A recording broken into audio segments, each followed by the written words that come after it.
Assalamu alaikum dear students. Okay, today we are going to discuss some results on continuity in topology. So let's have few results. One is if f is continuous, here f is a function from x to y. Let x and y be two topological spaces. You have some topology on x, you have some topology on y, and f is a function from x to y. And we say that f is continuous if and only if for any closed set C in Y, f inverse C is closed in X. This is again, in fact, we are preserving the neighborhood. A neighborhood may be a closed set. That's why this result is also true. Lastly, we have established a result from the definition that if G is an open set in Y, tau Y, then its inverse image is open in tau X. Now, this result is similar to that. If you are taking some closed set C in Y, if C is closed set in Y, then F inverse C is closed in tau X. Mean you have F from X to Y, and here you are taking C. You are taking C closed in Y, tau Y. So C is closed, then F inverse C should be belong to tau X, and also it should be closed. Yes. This means that F inverse C complement should be belong to tau X. If F inverse C complement is in tau X, then of course F inverse C must be closed. So the idea is, if you choose a closed set from Y, then its inverse image should be closed in X. And if you take some open set from Y, then its inverse image should be open in X, right? So this theorem is so easy. Now assume that F is continuous. Assume that F is continuous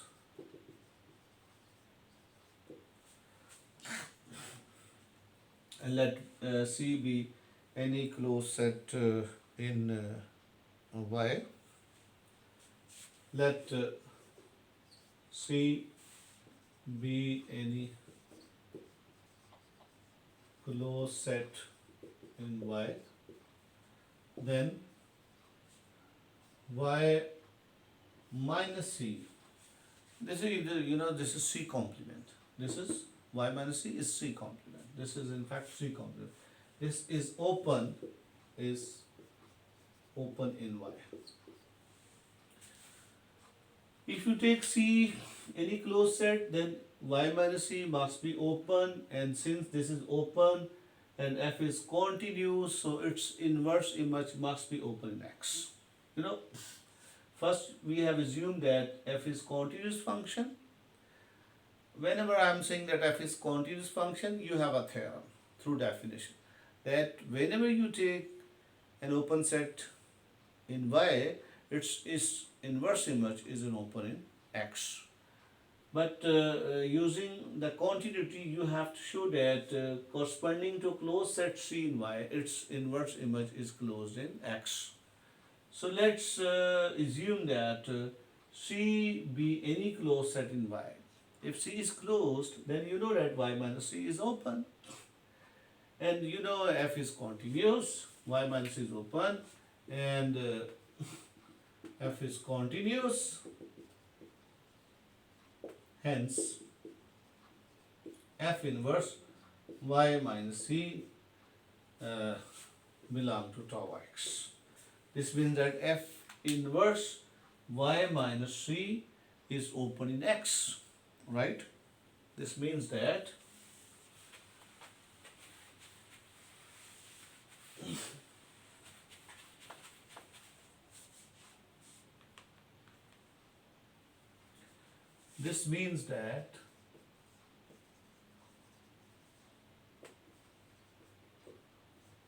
F inverse Y minus C is open in X, but F inverse y minus C, and you know that this is a very simple calculation. You can see that what is F inverse y minus C, this is in fact F inverse y minus F inverse C.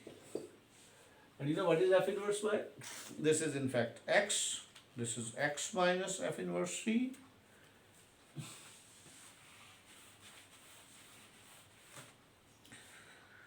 And what is F inverse y? This is equal to X minus F inverse C. You know that since f of x is equal to y, that's why f inverse y must be equal to x.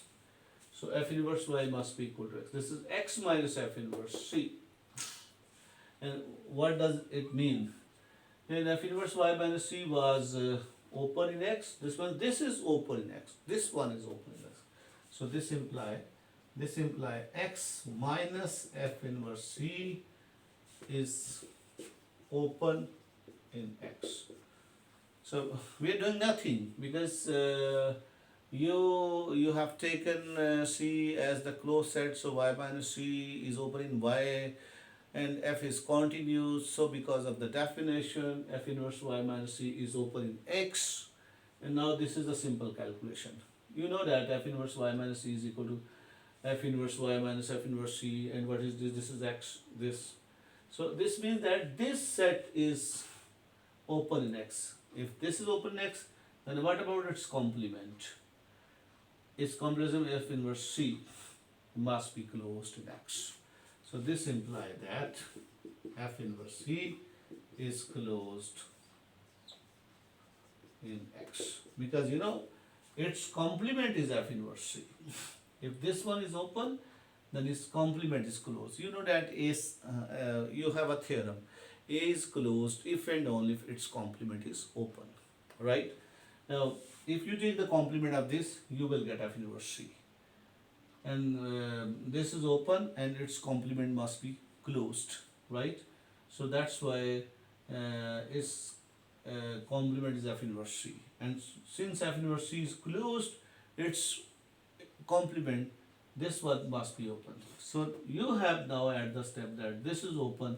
So from here you can directly write that F inverse C is closed. Yes, this is our first condition is satisfied, that if F is continuous, then corresponding to every C is closed in Y, you are getting that F inverse C is closed in X as well.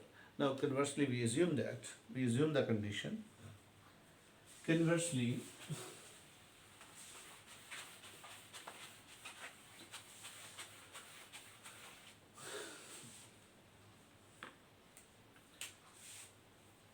Conversely, assume for any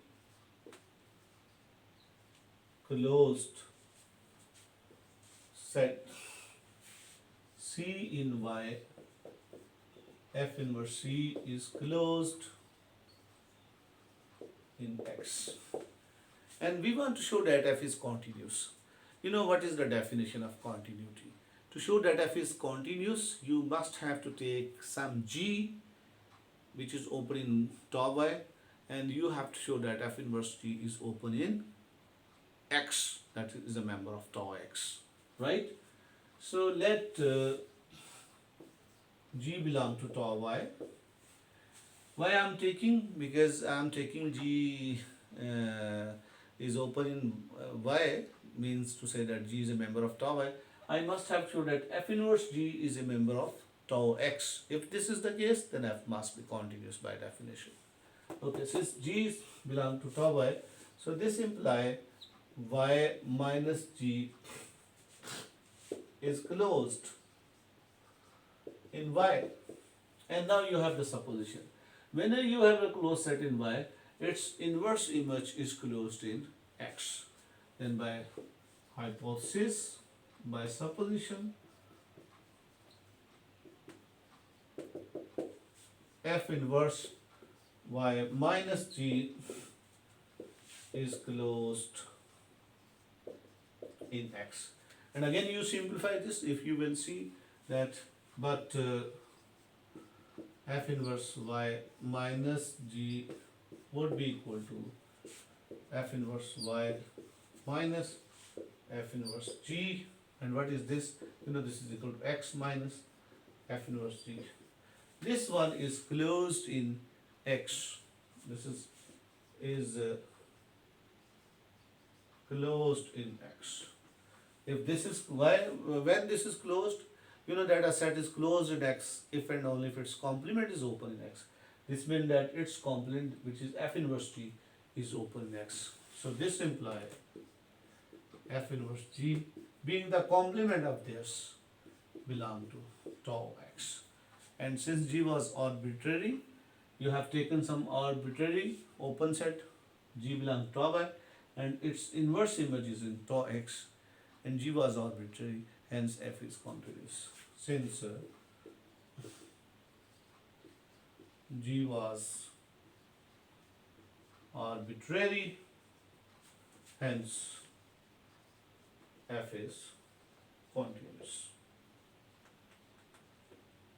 Okay, this was so simple theorem. We have just enjoyed the result we established in my penultimate lecture of continuity in topology, where we have established through the definition that f is continuous if and only if whenever you are taking some g belong to tau y, its inverse image is in tau x, right?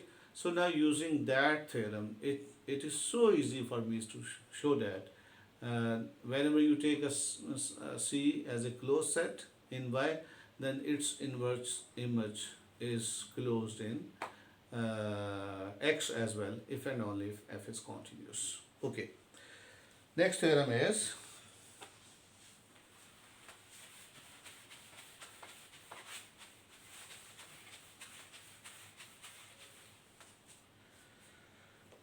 is also easy.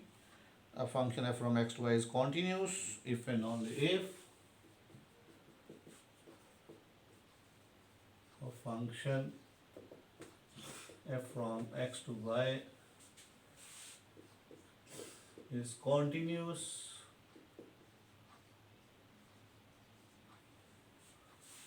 if and only if f of a closure is a subset of f of a. This is f of a closure is a subset of f of a whole closure for any subset a of x. F of a whole closure where you know a is a subset of x. Okay, you take any subset a of x, f from x to y, and if corresponding to any arbitrary subset a of x, you find that f of a closure is a subset of f of a whole closure, right? You take any subset, and if you are finding even a single set for which this condition is not satisfied, then we will not say that f is continuous. We will say that f is not continuous, right? Because here you are using the condition if and only. This is in fact the characterization. So that's why we have the other idea as well. If this is not the case, corresponding to even a single subset, then f is not continuous. So when f is continuous, then this is the condition corresponding to every subset a of x, right?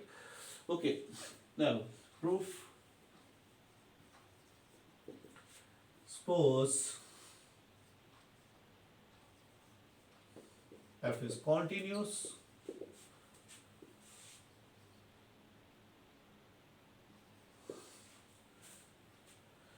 okay, I have to show that f of a closure is a subset of a closure. Clearly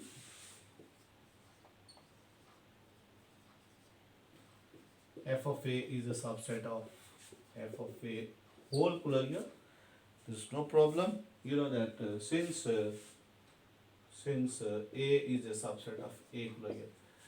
You know that A closure is the smallest closed superset of A. So A is always contained in A closure. And whatever this is a set. This set is always contained in its closure. So f of A is contained in f of A closure. There's no problem, right? But then you see that this implies A is contained in f inverse f of A whole closure.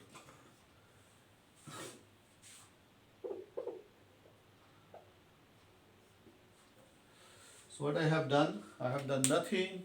I have applied f inverse on either side. Since f is continuous, you can do this, right? Since f is continuous, since f is continuous, so A is a subset of A. Also, you see that this set is closed, f of A closure, a closed set, so its inverse image must be closed. Just I have shown a theorem. If C is any subset of closed subset of Y, and f is continuous, then f inverse C must be closed in X. Now, where is f of A whole closure? You know, here f of A whole closure, where this set is, f of A basically is a subset of Y, and being closure, it's a closed set. So this set is a closed set. So this is a closed set in Y. So where this set is f A closure, this belongs to basically Y. So this is in fact a closed set in Y, and f inverse this is a closed set in X, and also containing A, right? Because f is continuous, and you know that whenever f is continuous, and this is a closed set in Y. Why this is closed? Because this is closure. Closure is always a closed set. Closure is always a closed set. If you take this is B, f of A is equal to some B, this is B closure. This is always a closed set. So you are taking a closed set in Y, and f is continuous. So because f inverse of this must be closed in X, and also it is containing A, right? Since f A closure is closed in Y and f is continuous, hence f inverse f A closure is closed in X. Say this is number 1, and also contains A. This is also containing A. Why? And contains A as well by 1. So by 1. You see, this is so simple. F of A closure is a closed set in Y, and f is continuous, and I have just established that whenever C is a closed set in Y, f inverse C is closed in X. And since this is closed in Y, so its inverse is closed in X, and also containing A. This means that this is a closed superset of A. But you know that A closure is the smallest closed superset of A. So if you have the smallest closed superset of A, and this one is any closed superset, any arbitrary closed superset of A, this means that A closure, to keep A closure smallest, you must have that A closure must be a subset of this. This means that this means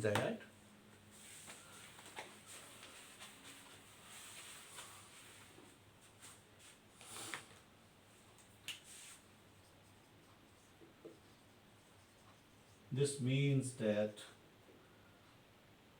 f inverse f of A closure is a closed superset of A. Is a closed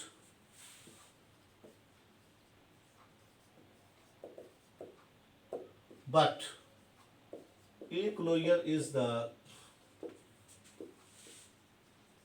smallest closed superset of A. Now see, if this A, if this is the T is any closed superset of A, and A closure is the smallest closed superset of A. So to keep this smallest, you must have the relation that A closure is a subset of T. So to keep this as smallest, you must have A closure is a subset of T. Suppose T is any closed superset of A. But you know that A closure is the smallest closed superset of A. This is a closed superset of A. This is also a closed superset of A. And you want to keep A closure as the smallest, and this is possible only if you show that A closure is a subset of T. This is a closed superset of A. T is a closed superset of A. A closure is a closed superset of A. And if you say that A closure is the smallest, then I have just one idea that A closure must be a subset. If A closure is a subset of T, then this must be the smallest. Now look, you have shown that F inverse F of A is closed superset of A, but A closure is the smallest closed superset of A. Hence, A closure must be subset of F inverse F of A closure. You can apply F on both sides, but then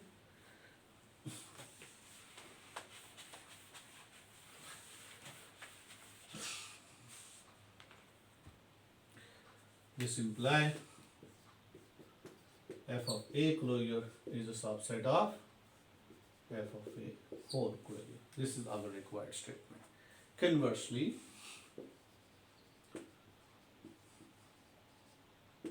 suppose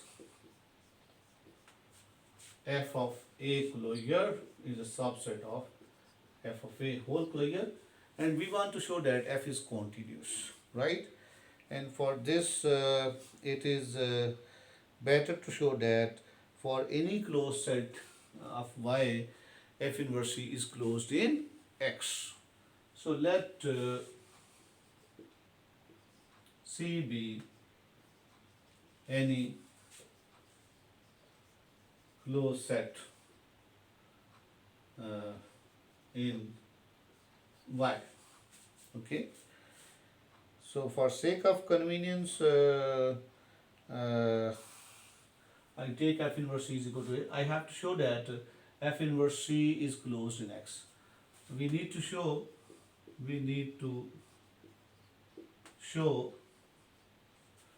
F inverse C. You take this is equal to A, say this is equal to A. F inverse C is closed in X.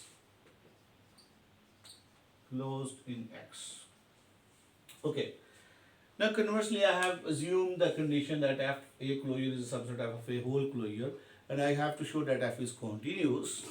For this, the idea is I am taking a closed set in Y, and I have to show that its inverse image is closed in Y. And for sake of convenience, I assumed that F inverse C is equal to A. Say for sake of convenience. Okay. So if I am taking F inverse C is equal to A, then what does it mean?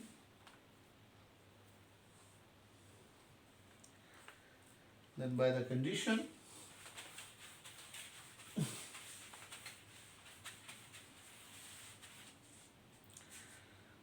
then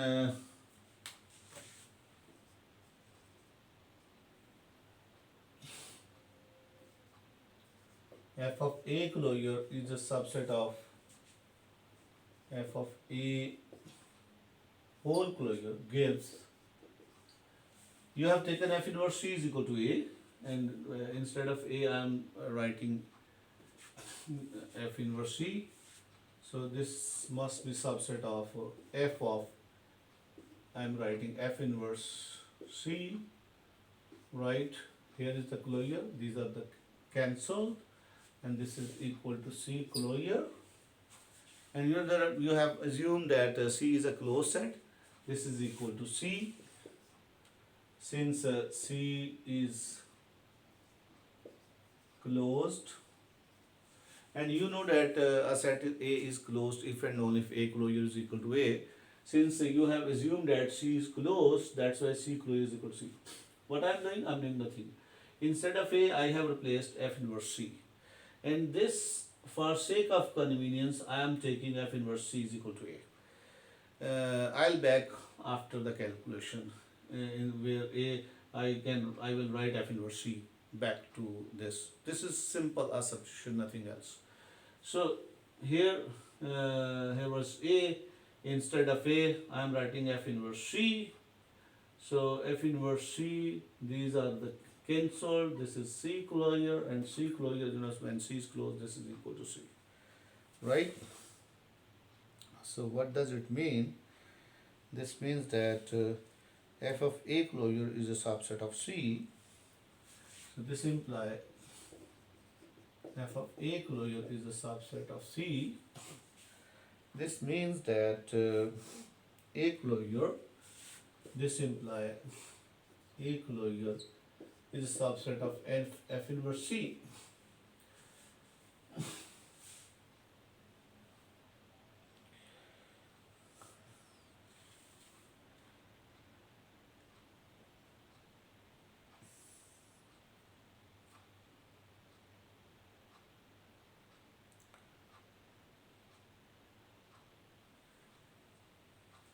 So from here you can write uh, f inverse f of A, f inverse C is equal to A. If you apply f inverse on both sides, so this must be equal to A closure, and this is equal to f inverse C. And what is f inverse C? This was in fact A. This was A. So this implies that what I have done,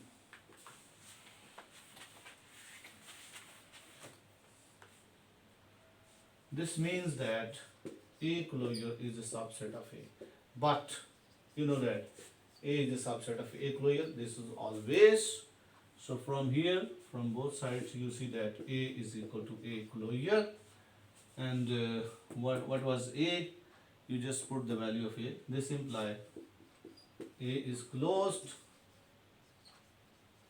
So what was A? That is F inverse C. A was F inverse C. For sake of convenience, I was using A instead of F inverse C. That is, A is equal to F inverse C is closed in X. You know that F inverse C, which is A, and A is a subset of X. So this, in fact, F inverse C is closed in X. Hence, this implies F is continuous. Okay, look at this. I have assumed that f of A closure is contained in f of A whole closure, and I want to show that f is continuous. For this, we need to show that corresponding to a closed set C in Y, its inverse image is closed in X. And I have used the definition to show this very easily by incorporating the supposition, which was f of A closure is a subset of f of A closure. And if I use instead of A f inverse C, then what will happen? This is C closure, and C, you know, you have taken the closed subset of Y, so this must be equal to C. So this means that f of A closure is a subset of C. Then on either side you apply f inverse, which is equal to A closure subset f inverse C. And what was this? This was A. This means that A closure is a subset of A. But this is very well known that A is a subset of A closure. From here, A is equal to A closure. This means A is closed. And what was A? This was F inverse C. This means that F inverse C is closed in X. A is a subset of X. This is so simple, right? Okay. Next we have another theorem which is also easy to understand. This theorem is the composition of two continuous functions is always continuous.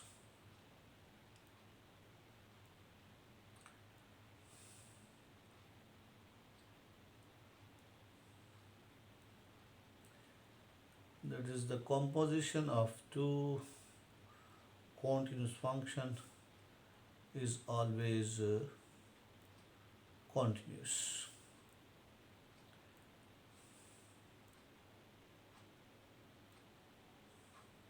Okay, well, here's the theorem.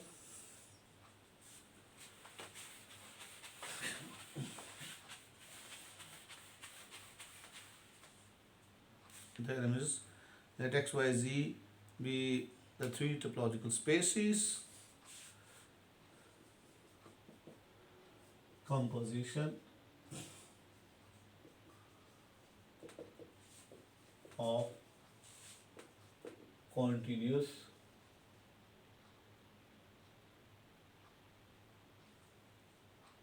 functions.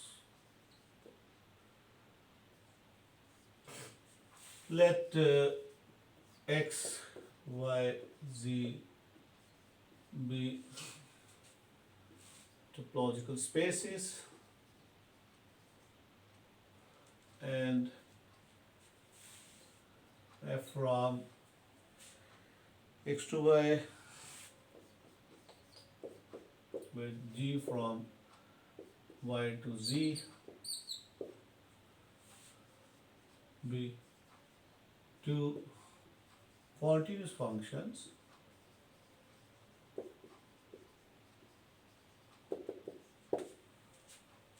then G circle F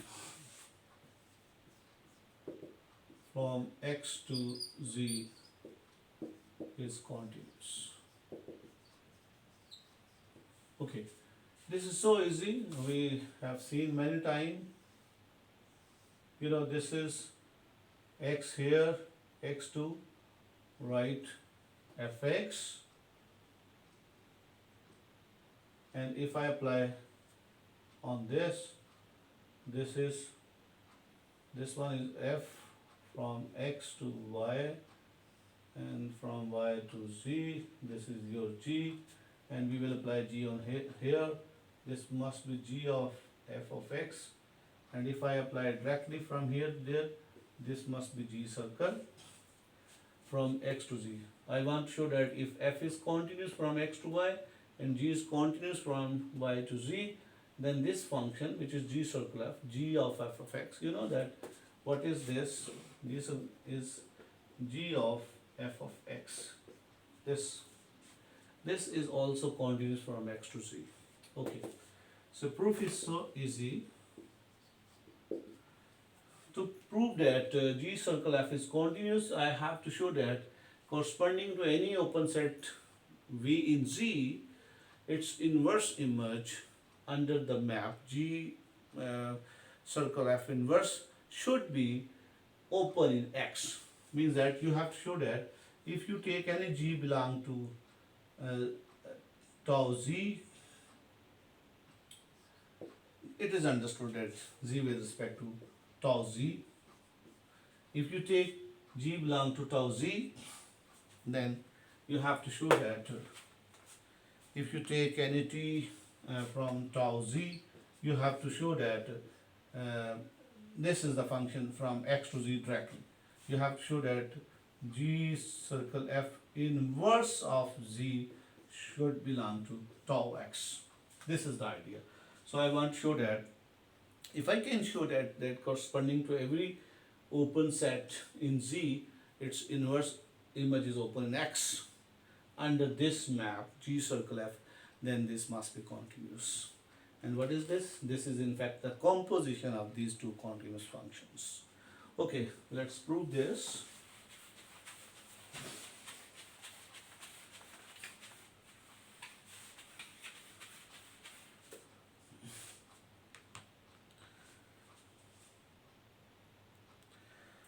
So let G be an open subset in Z. Let G belong to tau Z, and since G from Y to Z is continuous, so we must have G inverse G belong to tau Y. You know that this function is continuous if you take G belong to tau Z, and you know that G small g from Y to Z is continuous. That's why this G inverse of capital G must be in tau Y. Now, if this is a member of tau Y, and you know that f is continuous from x to y, since G inverse G belong to tau Y, and f from x to y is continuous, you know what is the definition of continuity? If you take any member open set of in Y, then its inverse image should be open in X. Mean to say that if this is a member of tau Y, then its inverse under F should be an element of tau X. So F inverse, what is of this? G inverse of G belong to tau X. So this implies that F inverse, you know what is F inverse G? F inverse G inverse G is open in X. That is, this is in fact G circle F inverse of G. You know what is this? If you apply G circle F G, you will get G of this is in fact this is, you can write, but F inverse G is in fact G circle F inverse of G. You know, if you will apply inverse, this would be F inverse G inverse. F inverse G inverse of G, this is equal to this. Hence, this belongs to tau X. And since G was arbitrary in tau Z, and under the function G circle F, its inverse image is open in X, is a member of tau X. This means that this function is continuous. This means that G circle F from X to Z is continuous. Okay. Next idea is